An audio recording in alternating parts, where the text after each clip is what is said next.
Okay, the Cheese Works this week has come out to Fastlane Raceway out here in Blue Springs, and we're here with Chuck. I'm sorry, what's the last name? Kleinhagen. Kleinhagen. See, I couldn't have pronounced it anyway. But we're out at Fastlane Speedway out in Blue Springs. And first of all, Chuck, I know you guys have got to be excited about this new dirt off-road track that you're going to have. Absolutely. We're looking forward to this, and we expect in the middle of October that we'll be running dirt off-road in our second building here. Steve Hale from Real RC is building and going to operate the track. Construction started in earnest today. The driver's stand is nearly done already, and we're looking forward to some great racing action this winter here. It's been several years, probably 5 or 6 since we've had off-road racing in Kansas City.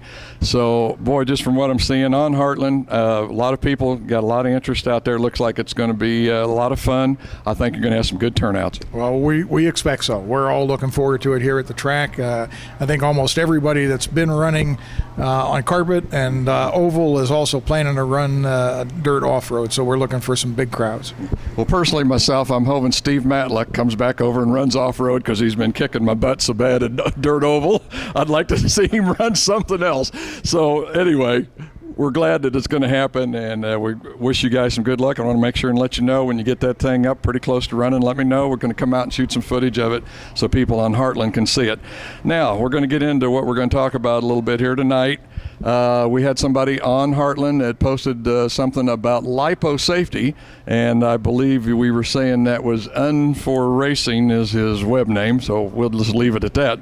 But first of all, let's talk about lipo safety. What, in your opinion, determines what a racer is going to buy for lipo to start out with? I mean, is it determined by what he's racing or what he's doing? But how do you know what battery to buy?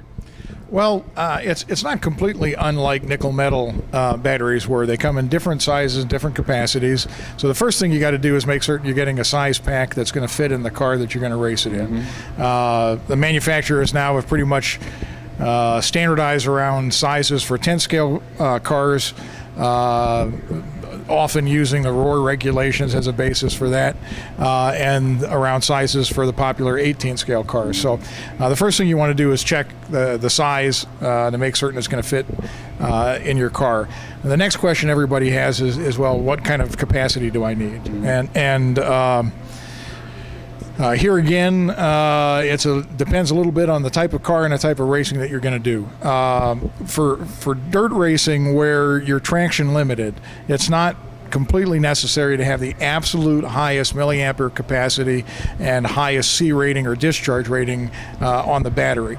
Probably a good minimum, though, is around a 3200 milliamp hour rating on your lipo, up to around 5,000 milliamp hours. But the higher capacities, 4,000 up through 5,000, you mostly see that difference if you're running on a surface with really good traction, like carpet or asphalt. Not that it won't make some difference on dirt, but usually dirt races are run by something other than won by something other than the absolute maximum power. So what you're saying and what it sounds like is that actually the track's going to determine more what battery you're going to use and what kind of traction you can get than the car itself. Yeah, to a large extent, that's probably true. Yeah. Okay.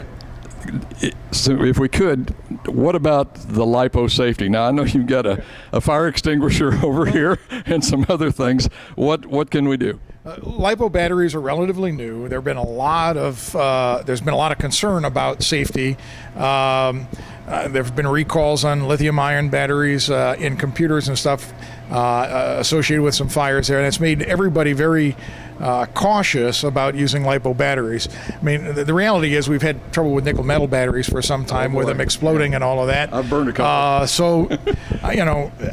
Having to take care of your batteries when you're using them and charging them really isn't anything new. With lipos, there are a few things that are a bit different than with nickel metal. The first is it's a good idea from a safety standpoint and a roar requirement if you're running at a roar race that you charge your battery in a lipo sack. That's basically just a flame-proof sack that you put the battery in while you're charging. Now, One of the advantages of LiPo, of course, is that you can use the same battery all night long, and you don't necessarily have to take it in and out of the car to charge it the way you did nickel metal. This kind of takes away that advantage, but if you're really concerned about safety, this is the first step in taking care of that concern. Early on, there was a lot of discussion about LiPo fires being difficult to extinguish. The reality is any good ABC rated fire extinguisher will put out a LiPo fire. Okay. Another thing that's handy to have on hand is a bucket, which might be out of the shot here, like we have here, a red hazardous material bucket with some sand in it, so that if the LiPo's on fire, you can put it in. But the reality is, if the LiPo's on fire, who's going to pick it up and carry it over to the bucket? That's what I'm wondering. Okay, so a pair of gloves. If you have a LiPo fire, the best thing to do is to have an ABC fire extinguisher at hand. So. Well, I know somebody on the website also mentioned that they had read about filling 2 plastic bags with sand and charging the battery in between those 2 plastic bags. And that way, if they got hot, caught on fire, melts the plastic, sand puts out the fire. Well, that might work, but a LiPo sack is probably a lot easier to carry and a lot neater looking than a couple of bags of sand that you're going to carry everywhere you go. Okay. I think that kind of covers that. I'm not sure how much time we got left there, but we're moving on. We've got our battery. We've got some safety stuff to charge it with. Next, what about a charger? What's going to determine what charger you're going to want? Well, you got a wide range of choices in chargers, just like you do for nickel metal, from relatively inexpensive up to high-end chargers. The first thing you want to do is think in terms of inexpensive. Okay, a dynamite line of chargers are good quality at relatively low prices. The first thing you want to do, though, is figure out what the capacity of the battery is that you're going to use. If you have a 4,000 milliamp hour battery, that's the equivalent of 4 amps for an hour.